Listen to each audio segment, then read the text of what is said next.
আজকে পাষণ্ড একটা স্ত্রীর গল্প বলি। পুরুষটায় থাকে আমেরিকা, প্রায় কোটি টাকার মতো, কোটি টাকা।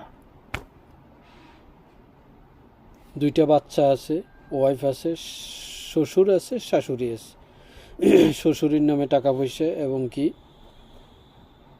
এই ওনার ওয়াইফের ভাইয়ের নামে টাকা পয়সা সব কিছু দিছে।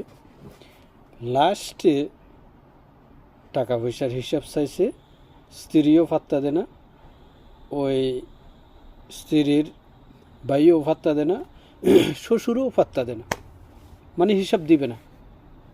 উল্টাইয়ে গেছে, টাকা পয়সা পাইছে তো প্রায় কোটি টাকার মতো। এই প্রবাসীটা এখনও স্টক করে নেয়, বেঁচে আছে। আল্লাহ ওনাকে এখনও হাত দিয়ে বাঁচিয়ে রাখছে।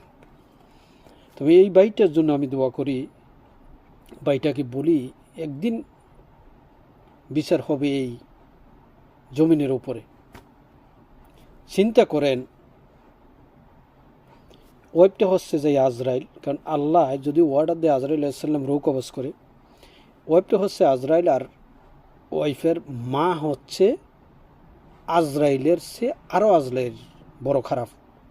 কারণ কিছু কিছু সংসারে, কিছু না, 90% জন ধরেন, তাদের কারণে, শ্বশুর শাশুড়ির কারণে মেয়েদের জীবনটা নষ্ট। এই স্ত্রীটা শেষ পর্যন্ত যখন হিসাব চাইছে, হিসাব দেয় না, মোবাইল বন্ধ করে রাখছে, ব্লক করে দিছে। তখন ফোনটা রুমে রাইখা টরং টরং করিয়া ঘুরে। আর যখন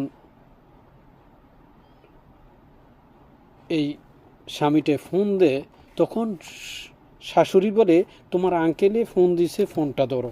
চিন্তা করেন কত বড় জালিয়ত, কত বড় জালিয়ত।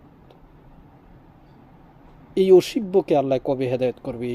এদের কারণে 90% পরিবার ধ্বংস হয়। আমরা প্রবাসীরা স্ট্রোক করি এই কারণে, মনের জিজ্ঞাসার কারণে আমরা প্রবাসীরা আসলে ছুটিতে যাই না, একমাত্র ওয়াইফেদের কারণে।